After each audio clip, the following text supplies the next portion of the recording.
استنداپ عارفه عسکری. قراره امروز استنداپ عارفه عسکری رو ببینیم از بچهای استیج پلن بی. پیجشون و یوتیوبشون رو میذارم، اگه خواستید ویدیوهای دیگه شون هم ببینید حتما یه سر بهشون بده. بریم که استنداپ بچه ها رو ببینیم. سلام. این جواب یک بانوی موجه روی استیج نیست. سلام.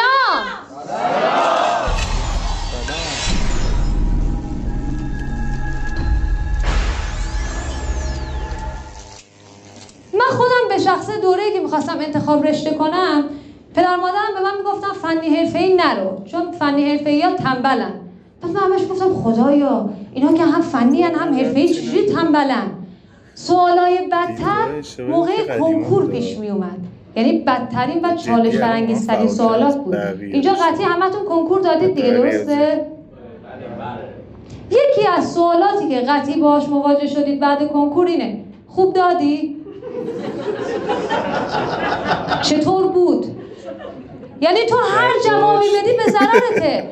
بعد سوالا از این بدتر هم میشد. سخت بود؟ بعد من مثلا میگفتم آره واقعا خیلی سخت بود، من وسطاش خوابم برد. یه سری هم بودن این بدبختا کنکور رو که خراب میکردن یه بهونه داشتن، گفتن حیف شد من فقط زبان نزدم. ولی اصلا بین بچه ما اینجوری نبود، یعنی همه زبان رو میزدن، یعنی زبانه رو خیالشون راحت بود. بقیه چیزا معمولا ادبیات رو خیلی مشکلشن تو عمومی‌ها. اونورم که اصلا شیمی رو ول میکردیم دیگه، اصلا نمیرفتیم سراغش. ولی چه دوران گوهی بود، واقعا دوران گوهی بود. اصلا دوست ندارم برگردم. بیشترین استرس رو آدم بعد الان خوبه، دوره ما خیلی بدتر بود. یه سری سوالات رو ما میپرسیدیم، مثلا میگفتیم حالا من اینو دادم سراسری هم میشه؟ میگفتن اگه خیلی خوب بدی میشه. یا مثلا ما اون موقع 2 تا کنکور میدادیم، هم سراسری هم آزاد، واسه همین باید یه سوال بدتری هم جواب میدادیم. آزاد هم میدی؟ خیلی واقعا خیلی عجیبه. من هرچی فکر میکنم میبینم کنکور تنها دادنی تاریخ ایرانه که جوابش کمتر از 3 ماه میاد. بعد شما دقت کنید تنها جاییه که پدر و مادرها برای خوب دادن دعا میکنن. یعنی شب مادر دعا میکنم که الهی خدا فردا بچه‌م خوب بده، من سربلند شم. یا مثلا تنها جاییه که دیگه اگه خیلی خیلی خوب بدی حتی عکس تو همه جا میزنن، تقدیر میکنن ازت الگو بشی. باز زمان شما خوبه. واسه ما موقع تو روزنامه ها میزدن. البته خود من به شخصه فقط این موضوع برام چالش نبود اون زمان، من این چالش بدتری هم داشتم. من یه مادر بزرگی داشتم، این خیلی روی درس و دانشگاه ما حساس بود. همش میگفت بیدار باشین درس بخونین، کنکور دارین نباید بخوابین، فقط باید درس بخونین. بعد 24 زنگ زد خونه ما میگفت بیدار هستی باید درس بخونی، بیداری بیداری بیداری. اینقدر میگفت بیداری ما تو خانواده بهش میگفتیم مادر جان تو اگر خارج از ایران به دنیا میومدی قطعا تو رو میس ویک صدا میکردن. خیلی دوست داشتیم به پدر بزرگ من بگیم مستر ویک، ولی چون خیلی پیر بود میگفت بیخود توقع ایجاد نکنید. بعد خیلی جالبه، من چون شمالیم، خب تو شمالم کنکور دادم دیگه، اونجا چون آب و هوا خیلی خوبه سر جلسه کنکور به ما کیک و ساندویچ میدادن، چیپس و ماست میدادن. عالیه. بعد من یه همکلاسی داشتم این اسمش بود مستانه. این استرس میگرفت پر میشد میرفت دستشویی. بعد نمیدونم یادتونه یا نه سر جلسه کنکور نمیذاشتن تنها بریم، مراقب باید میومد. بعد این مراقب توجیه نبود فقط تا دم در بیاد. من خودم داشتم میرفتم دستشویی دیدم همینجوری داره میاد، گفتم بیبی، گفت نه نگاه نمیکنم راحت باش. بعد دیدم دارم میرم تو یه قوطی داد دستم، گفت حالا که داری میرید من تا اینجا اومدم میرم پر کن. گفتم این واسه چی؟ گفت من تایمای آزادم آزمایشگاه کار میکنم. بعد خیلی جالبه، من نتیجه کنکورم که من نتیجه آزمایشم هم اون تو زده بودم.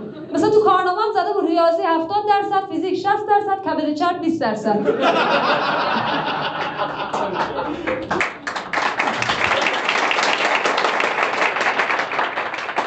موضوع عجیب دیگه ای که توی اون برهه زمانی از زندگیمون وجود داشت، کسایی بودن که کنکور تا اینجا اومدی یه لایک بزن دیگه، ساب که نمی کنی، لایک کن حداقل.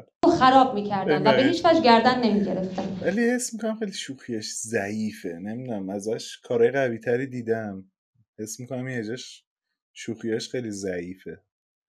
این موضوعی که بهش پرداخته خیلی خوبه، جای کار زیاد داره، ولی نمیدونم چرا. مثلا من خودم یه رفیقی داشتم، من یادمه این بعد جلسه کنکور گفت خیلی خوب دادم، عالی دادم، 100% شریف قبولم. نتایج اومد دیدیم مهندسی صنایع غذایی پیام نور آستانه اشرفیه قبول شده. یعنی حتی پیام نور مرکز استانم نه.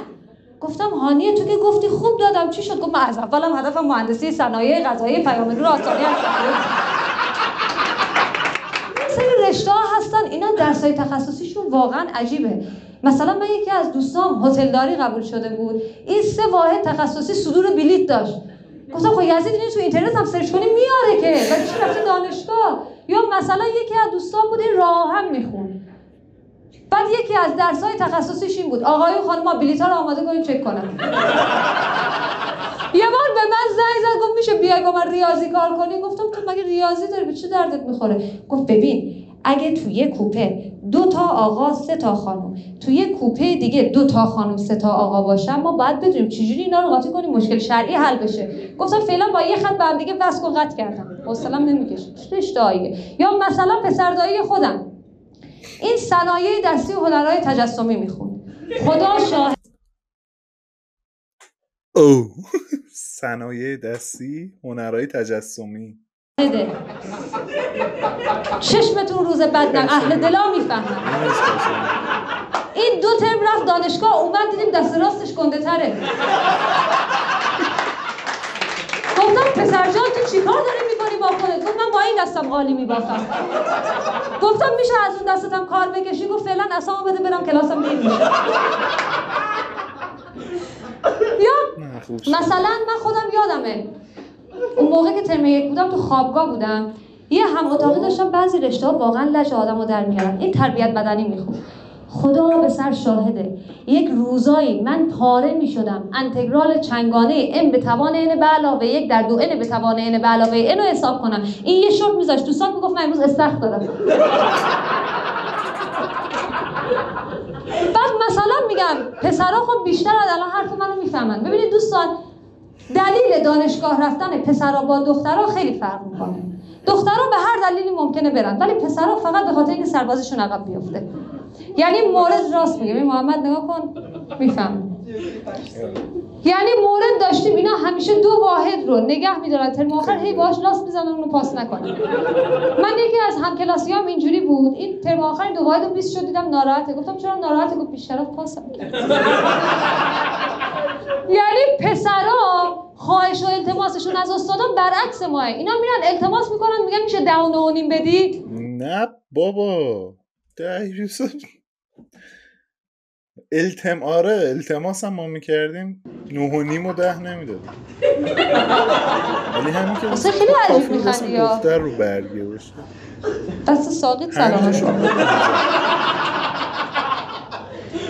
بعد خیلی جالبه من روز اولی که رفتم دانشگاه کلاس ما تشکیل نشد. معمولا اوایل اینجوریه دیگه. گفتم برم یه چرخی تو دانشگاه بزنم، هم با محیط اینجا آشنا میشم، هم میرم کلاس‌های دیگر میبینم دوست پیدا می‌کنم، بذارم مسخره بازی در بیارم. در یه کلاس باز بودم جوری رفتم توش دیدم کلاس انقلاب اسلامیه. استاد همین که من دید گفت شما دانشجوی اینجا نیستی. گفتم میدونم من تا حال شرف یادم میشم. اومدم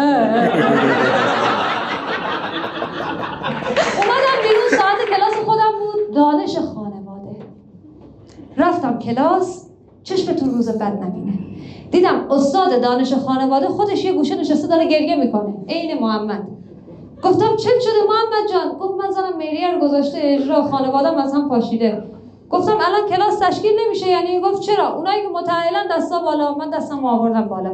گفت شما همونو برو بیرون، این کلاس به در شما نمیخوره. گفتم یعنی چی؟ گفت نمیتونم توضیح بدم چون وقت سیغه. گفتم چه معنی میده؟ گفت امروز میخوام راجع به انواع سیغه صحبت کنم. ترسیدم همون اومدم بیرون. رفتم کلاس بعدی تاریخ بود. رفتم تو در زدم گفتم یه ذره ایسکاشونو بگیرم. گفتم ببخشید امروز چندمه؟ گفت قدیم یا جدید. خیلی بده واقعا شاعرم بعد استاد دانشگاه بشه. اینم از استنداپ عارفه اسکری. اگه بچه ها استنداپ کمدیانی میشناسید که فکر کنید کارش خوبه معرفی کنید. تو رو خدا ساب کنید دیگه، ساب کنید زودتر، من اینترست چیم. چکس.